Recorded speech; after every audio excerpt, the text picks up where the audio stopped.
দুর্গাপূজা বাঙালি হিন্দুদের অন্যতম বৃহত্তম ও ধর্মীয় উৎসব। প্রতি শরতে সাধারণত আশ্বিন মাসে দেবী দুর্গার মহিষাসুর বধের বিজয় উদযাপন করেন তারা। পৌরাণিক কাহিনী অনুসারে অশুভ শক্তি মহিষাসুর দেবতাদের পরাজিত করে স্বর্গ অধিকার করে। দেবতারা ব্রহ্মা, বিষ্ণু ও শিবের কাছে সাহায্যের প্রার্থনা করেন। তিন প্রধান দেবতা একত্রিত হয়ে দেবী দুর্গার সৃষ্টি করেন। দুর্গা 10 হাতে 10টি শক্তিশালী অস্ত্র দিয়ে মহিষাসুরকে বধ করেন। এটি অশুভ শক্তির বিরুদ্ধে শুভ শক্তির বিজয়। এবছর দুর্গাপূজা এসেছে ভিন্ন রূপে। এবছরের দুর্গাপূজা এক অনন্য রাজনৈতিক ও সামাজিক পরিমণ্ডলে অনুষ্ঠিত হচ্ছে। যদিও উৎসবে মণ্ডপগুলোই অনুভূত হচ্ছে শুদ্ধতার নতুন আভা। সংকটকে অতিক্রম করে ভেতরের শক্তিকে পুনরুজ্জীবিত করার আশা সঞ্চার করছে। শেষ মুহূর্তের প্রস্তুতি হিসেবে ব্যস্ত সময় পার করছেন প্রতিমা শিল্পীরা।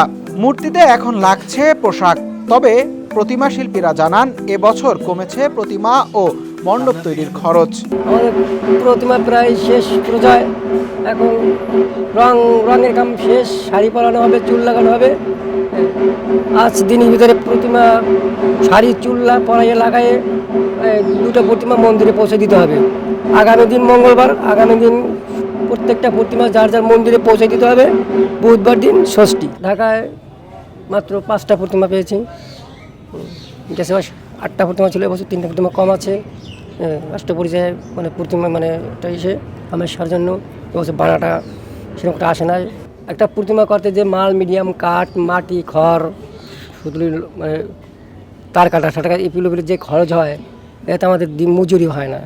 মানে এবছর যে প্রতিমা বছর ধরেন 1 লাখ টাকা ছিল, প্রতিমা বছর 70-80 হাজার টাকা। তাও মানে কোনো মন্দিরে মানে তাদের পূজায় কোনো আগ্রহ তো নাই। পূজারীরা অবশ্যই মানে খুব মন মরা হয়ে করবে, তাই সেরকম একটা তাদের আগ্রহ। আইন শৃঙ্খলা রক্ষায় মণ্ডপগুলোয় বাড়তি নিরাপত্তার ব্যবস্থা নেওয়া হয়েছে। উৎসবের উদ্যোক্তারা চেষ্টা করছেন যেন শান্তিপূর্ণভাবে পূজা উদযাপন নিশ্চিত করা যায়। পূজাকে কেন্দ্র করে সতর্ক আছেন সচেতন নাগরিকরাও। আর কয়েকদিন পরেই দুর্গাপূজা শুরু হচ্ছে। সারা বাংলাদেশে এবং বিশ্বের বিভিন্ন জায়গায় হিন্দু সম্প্রদায়ের প্রধান যে ধর্মীয় উৎসব, সেটি পালন করবার প্রস্তুতি শুরু হচ্ছে। যে ধর্ম, বর্ণ, জাতি নির্বিশেষে সকল মানুষের গণতান্ত্রিক অধিকার আছে, তাদের উৎসব আয়োজন করবার অধিকার আছে, ধর্মীয় স্বাধীনতা রয়েছে। তারা যেন নির্বিঘ্নে এই পূজাটা উদযাপন করতে পারে, সেই শক্তি এবং সাহস তাদেরকে দেওয়ার জন্য আমরা এখানে এসেছি। বাংলাদেশ পূজা উদযাপন পরিষদের তথ্য অনুযায়ী গত বছর সারা দেশে 32,408টি দুর্গাপূজা হয়। ঢাকা মহানগরে পূজার সংখ্যা ছিল 245। তবে সারা দেশে ও ঢাকায় এবার কত পূজা হচ্ছে তা এখনও জানায়নি পূজা উদযাপন পরিষদ। সাইমন মুবিন পল্লব, সমকাল।